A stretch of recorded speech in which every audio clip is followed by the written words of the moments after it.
Hello people, it's your girl Pearl, and as you know, as always, I am happy, I am excited, I am super duper happy to give you the newest information I have today. And this time around, it is how to use all the text elements in Speedwapp, and I'm also going to give you the difference between the block element and an inline element, and also show you what it means. Now, without wasting much time, let's get started. But first of all, people, if you haven't subscribed to my channel, you know what to do. First of all, just click the subscribe button and I'll always come your way with more educative content and something new. All right, now let's get started.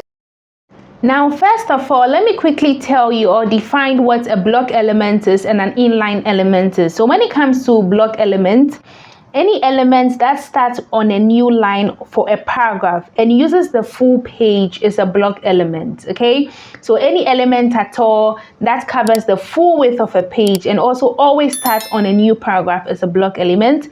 Now, when it comes to inline elements, they are any element with a program, document, message that starts or covers a small section of the page or just the page it needs to cover.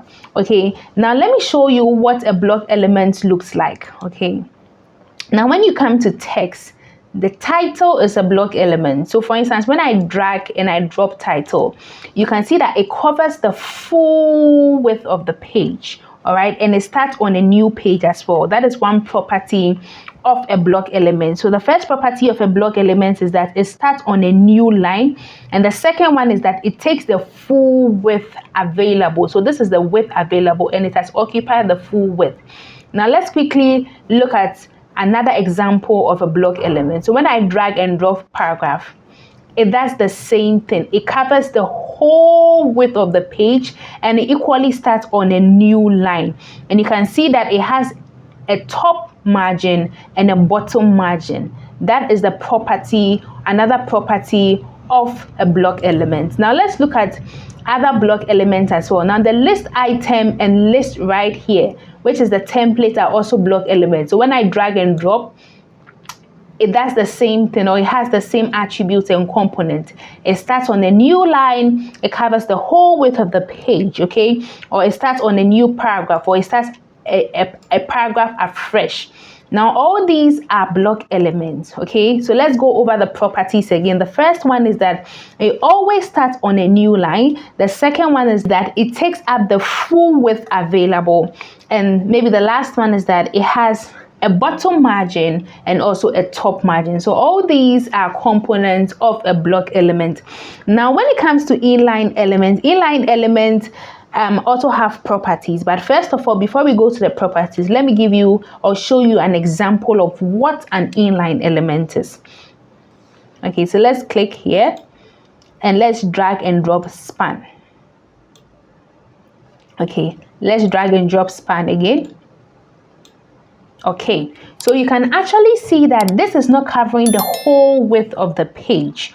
Okay, and you can also see that it does not have a top margin and it does not have a bottom margin as well, and it does not start, it shouldn't necessarily start on a new line.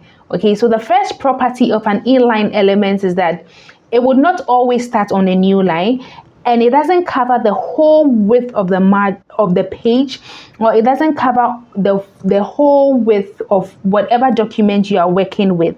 And it also does not have a bottom margin and a top margin. So it only takes the width, the available width that is necessary, or any width it can occupy, or any size it's supposed to occupy. So if I add a span again, it will not start on a paragraph, or it will not start on a new paragraph. It's actually going to continue. So let me drag and drop and see what happens.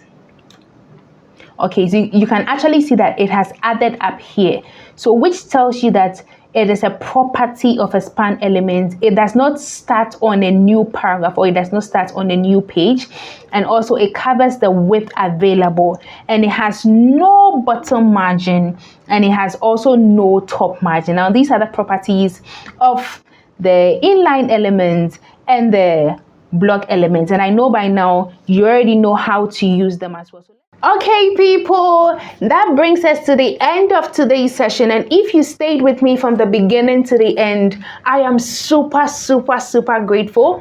But more importantly, I know and I believe by now you understand and you know how to use all the different text elements or the different text component when it comes to Speedwapp. And also, you now know the difference between a text element or a block element and an inline element. So simple, right? Now, people, if you've still not subscribed to my channel, what are you waiting for? All you have to do is to click on the subscribe button, and I'll always come your way with something unique, interesting, and more importantly, educative.